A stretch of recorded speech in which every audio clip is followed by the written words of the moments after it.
سید ولد آدم خیر الانام، اس پہ لاکھوں درود، اس پہ لاکھوں سلام۔ اساتذہ کے تاثرات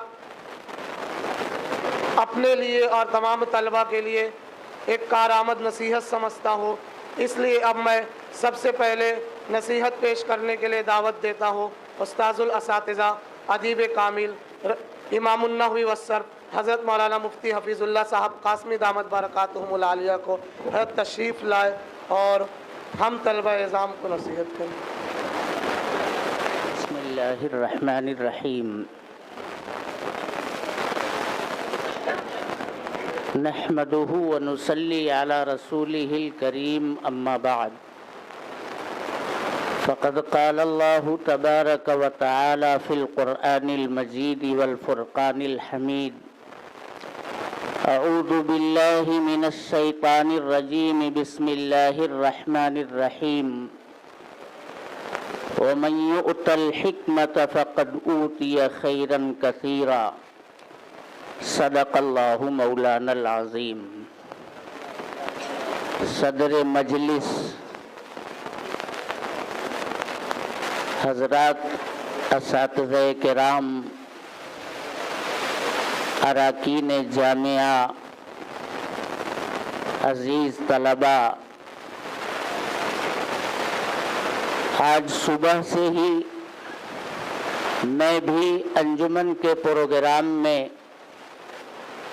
شریک ہوں اور میں نے بچوں کی دلچسپیاں اور ان کی استدلالی صلاحیتوں کا خود مشاہدہ بھی کیا اور غور سے سنا بھی۔ الحمدللہ آج شعبہ حفظ کے طلباء نے جو حفظ کا اپنا پروگرام پیش کیا، نہایت قابل اطمینان رہا۔ نعت خوانی کے میدان میں جن طلباء نے زور آزمائی کی وہ بھی کامیاب اور بامراد رہے، اور اردو تقریر اور عربی تقریر کا تو پوچھنا ہی کیا ہے۔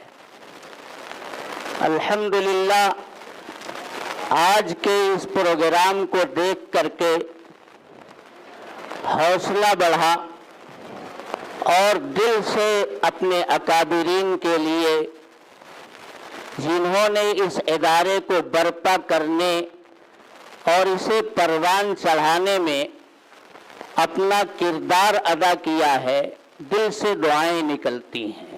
آپ حضرات کو بھی اپنے ان بزرگوں کے حق میں دعا کرتے رہنا چاہیے، اپنے اساتذہ کے حق میں بھی دعا کرتے رہنا چاہیے، جنہوں نے ایک ایسا خوشگوار ماحول آپ کو مہیا کرایا ہے جس کے اندر رہ کر کے آپ ام المدارس دارالعلوم کے طرز کے مطابق درس نظامی کی پختہ اور ٹھوس تعلیم بھی حاصل کر رہے ہیں۔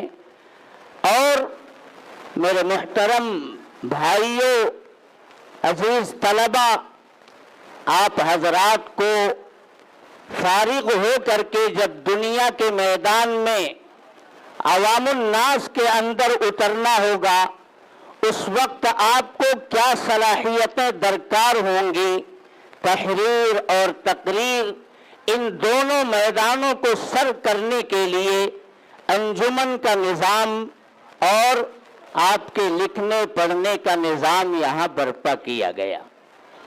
اللہ تبارک و تعالی سے دعا ہے کہ اللہ تعالی اس ادارے کو مسلسل ترقیات سے مالا مال فرمائے اور طلبہ کے اندر اپنے ذہن کو، اپنے دل اور دماغ کو، اپنے تصورات اور خیالات کو، تعلیم اور تربیت اپنے اندر نکھار پیدا کرنے کی جد و جہد ہم سب کے اندر پیدا فرمائے۔ آپ کثرت مطالعہ سے اپنے آپ کو جوڑیے۔ آپ سب سے پہلے تو نصابی کتابوں کے اندر خوب پختگی پیدا کیجئے، پائیداری پیدا کیجئے، مضبوطی پیدا کیجئے۔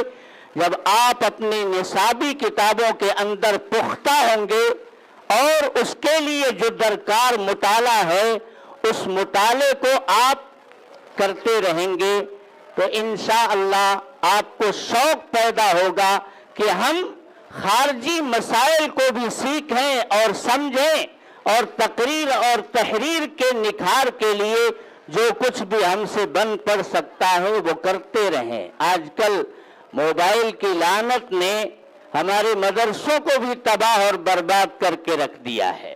اس سے مطالعے کا شوق جاتا رہا، بچے کتابیں نہیں پڑھتے ہیں بلکہ اگر کوئی پڑھتا بھی ہے تو موبائل کے اندر PDF دیکھ کر کے، اس سے آپ کے مطالعے کو کبھی تسکین حاصل نہیں ہو سکتی۔ کتابیں اٹھائیے، حواشی پڑھیے، عربی شروع پڑھنے کی عادت ڈالیے اور الفاظ کو چنیے، ان کا انتخاب کیجیے۔ اگر تقریر اور تحریر کے میدان میں آپ اپنی صلاحیتوں کا لوہا منوانا چاہتے ہیں کہ لوگ آپ کی باتوں کو پڑھیں تو پڑھتے رہ جائیں اور سنیں تو سر دھنتے رہ جائیں، اگر اپنے اندر یہ صلاحیت آپ کو یہ کشش اور یہ خوبی پیدا کرنی ہے تو ان کمالات کو حاصل کرنے کے لیے آپ کو کثرت مطالعہ سے جوجھنا پڑے گا۔